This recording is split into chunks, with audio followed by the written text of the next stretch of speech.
일반인은 성물을 먹지 못할 것이며 제사장의 객이나 품꾼도 다 성물을 먹지 못할 것이니라. 그러나 제사장이 그의 돈으로 어떤 사람을 샀으면 그는 그것을 먹을 것이며 그의 집에서 출생한 자도 그렇게 하여 그들이 제사장의 음식을 먹을 것이며 제사장의 딸이 일반인에게 출가하였으면 거제의 성물을 먹지 못하되 만일 그가 과부가 되든지 이혼을 당하든지 자식이 없이 그의 친정에 돌아와서 젊었을 때와 같으면 그는 그의 아버지의 몫인 음식을 먹을 것이나 일반인은 먹지 못할 것이니라. 만일 누가 부지 중에 성물을 먹으면 그 성물에 그것의 5분의 1을 더하여 제사장에게 줄지니라. 이스라엘 자손이 여호와께 드리는 성물을 그들은 속되게 하지 말지니 그들이 성물을 먹으면 그 죄로 인하여 형벌을 받게 할 것이니라. 나는 그 음식을 거룩하게 하는 여호와이니라. 여호와께서 모세에게 말씀하여 이르시되 아론과 그의 아들들과 이스라엘 온 족속에게 말하여 이르라. 이스라엘 자손이나 그 중에 거류하는 자가 서원 제물이나 자원 제물로 번제와 더불어 여호와께 예물로 드리려거든 기쁘게 받으심이 되도록 소나 양이나 염소의 흠없는 수컷으로 드릴지니 흠 있는 것은 무엇이나 너희가 드리지 말 것은 그것이 기쁘게 받으심이 되지 못할 것임이니라. 만일 누구든지 서원한 것을 갚으려 하든지 자의로 예물을 드리려 하여 소나 양으로 화목 제물을 여호와께 드리는 자는 기쁘게 받으심이 되도록 아무 흠이 없는 온전한 것으로 할지니 너희는 눈먼 것이나 상한 것이나 지체에 배임을 당한 것이나 종기 있는 것이나 습진 있는 것이나 비루 먹은 것을 여호와께 드리지 말며 이러한 것들은 제단 위에 화제물로 여호와께 드리지 말라. 소나 양의 지체가 더하거나 덜하거나 한 것은 너희가 자원제물로는 쓰려니와 서원제물로 드리면 기쁘게 받으심이 되지 못하리라.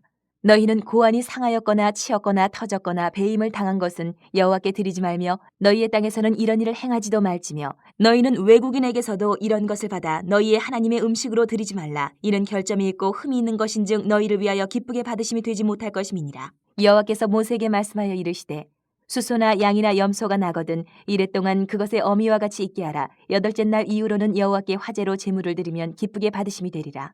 암소나 암양을 막론하고 어미와 새끼를 같은 날에 잡지 말지니라. 너희가 여호와께 감사 제물을 드리려거든 너희가 기쁘게 받으심이 되도록 드릴지며 그 제물은 그날에 먹고 이튿날까지 두지 말라. 나는 여호와이니라.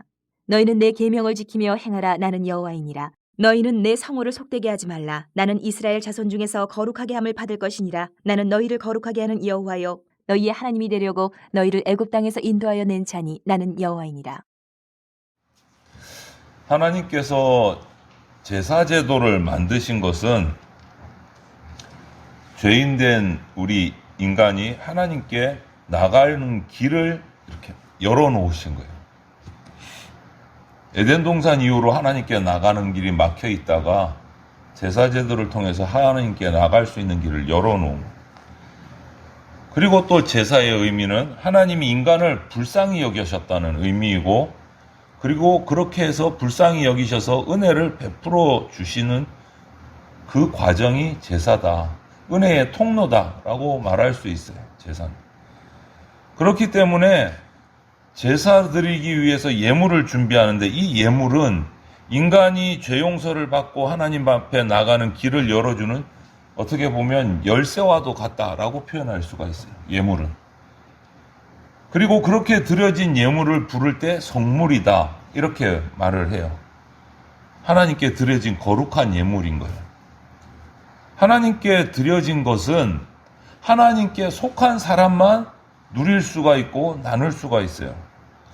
하나님 나라의 영광, 영원한 생명 역시도 하나님께 속한 자만 누리게 됩니다. 구약의 제사제도와 오늘날의 우리 예배의 이런 모습들을 보면서도 하나님의 자녀 예수 그리스도의 보혈로 구원받은 자들만이 생명의 양식을 먹을 수 있는 거하고 똑같이 비교가 될 수 있어요. 그렇기 때문에 하나님께 속한 자가 됐다. 하늘에 속한 자가 됐다. 이것은 정말 말할 수 없이 놀라운 은혜인 겁니다. 하나님과 함께 나눌 수 있고 하나님의 성물을 함께 또 은혜를 받고 먹을 수 있고 이것이 은혜인 거예요. 그래서 하나님께서는 예물 자체가 아니라 예물을 드리는 사람의 마음, 자세를 너무너무 중요하게 여기신다라는 것을 오늘 우리가 본문에서 발견할 수 있기를 바랍니다. 먼저 예물을 드릴 때 하나님께 기쁨이 되도록 하나님이 기쁘시게 받을 수 있도록 드려야 된다. 이 표현이 오늘 기쁘게 받으심이 되도록 이렇게 하면 기쁘게 받지 못하신다. 기쁘게 받으신다는 이 표현이 오늘 본문에 7번이 반복이 돼요. 7번이. 7번. 그건 정말 중요하다는 거예요. 반복이 계속되는 거는 짧은 본문 안에서. 제물을 드리는데 하나님께서 기쁘시게 받는 제물을 드려야 된다. 제물을 드린다는 이 제물은요, 드리는 사람이 마음이 평안해지려고, 드리는 사람이 영적으로 자랑하려고 그렇게 드리는 게 제물이 아니다라는 거죠. 제물을 드리는 목적은 딱 하나입니다. 오직 하나. 하나님께서 기쁘시게 받는 거. 그거 하나예요. 다른 목적은 하나도 없어요. 하나님께서 기쁘시게 받으셔야 화목할 수도 있고 속죄받을 수도 있고, 하나님이 기쁘시게 예물을 받아야 그 다음에 모든 것들이 풀려나가는 거예요. 그래서 예물의 목적은 딱 하나, 하나님이 기쁘시게 받는 거예요. 그렇기 때문에 제물을 드릴 때는 마음과 정성을 다 쏟아야 돼요. 다 쏟아야 돼요. 하나님은 외모나 제물의 종류를 보시는 게 아니에요. 잘생겼나? 아니, 좋은 귀한 제물을 가져왔나? 이게 아니고, 그 제물을 하나님 앞에 기쁘게 하려고 드리는 그 사람의 마음을 보시는 분이시기 때문에 마음과 정성을 다 해야 돼요. 마음과 정성. 하나님이 무엇이 부족해서요? 마음만 있으시면 다 받으실 수도 있고 안 받으실 수도 있어요. 네. 없는 거 안 받으실 수도 있어요. 억지로 가지고 나오라고 하지도 않으세요. 그래서 제물의 종류도 생활 수준에 따라서 하나님께서 여유를 두셨잖아요. 가난한 자는 뭐 비둘기 2마리 뭐 이렇게까지 낮추시기도 했잖아요. 부족해서 그러신 게 아니다. 드리는 자의 마음을 보신다. 드리는 자의 마음. 그래서 오늘날 우리도 마찬가지. 하나님 앞에 예물을 드리고 헌신을 바칠 때는 하나님이 기쁘시게 예물을 드려야 되고 하나님이 기쁘시게 헌신해야 된다. 온 정성을 다해서 드려야 된다. 그게 첫 번째예요. 예물을 드리는 자의 자세, 하나님이 기쁘시게 받는 예물을 드려요. 또 한 가지, 두 번째는 흠없이 온전한 것으로 드려야 된다. 오늘 본문에서도 계속 반복되는 게 있어요. 기쁘시게 받으심이 되도록. 두 번째는 흠없는 수컷, 흠없는 것, 온전한 것. 소를 드릴지 양을 드릴지 뭐 염소를 드릴지 형편에 따라 어떨 때는 산비둘기 2마리를 드릴 수도 있고, 그것조차도 형편이 안 되는 가난하면 고운 가루 그것을 드릴 때도 있고. 그런데 중요한 건 뭐냐? 흠없는 것을 드려야 된다. 흠없는 것을. 하나님이 정해주신 거예요. 말씀을 따라서 기쁘게 받으시는 거예요.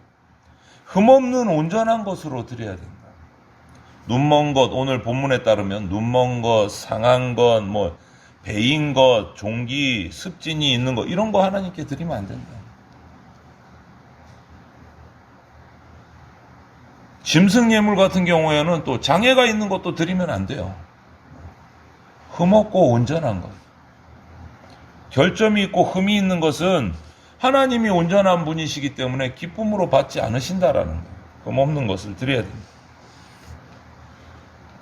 그러려면 흠없고 온전한 제물을 드리기 위해서는 정성을 드려야 돼요. 헌신을 드려야 돼요. 구약시대 제사로 가서 제물을 구한다. 자기가 키우는 그 가축들 소나 양이나 염소 중에서 얼마나 찾겠습니까? 뚝딱 그냥 너 한 마리 끌고 와, 이게 아닌 거예요.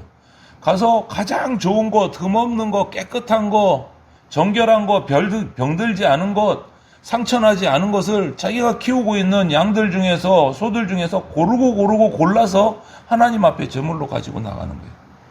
정성을 들여야 돼요. 신경을 써야 돼요. 헌신이 필요해요. 오늘날도 마찬가지. 뭐 그게 미신적이라고 말하는 분도 계시지만 다른 방향으로 보면 헌신인고 정성인 거예요. 우리의 아버지, 어머니, 할아버지, 할머니들 주일 헌금 준비하시는데 항상 금요일 되면 은행을 가시거나 가지고 있는 그 현금 중에서 가장 새 돈, 지금도 그러시는 분들 계세요. 우리 문 목사님 아실 거예요. 그런 분들 너무 많았어요.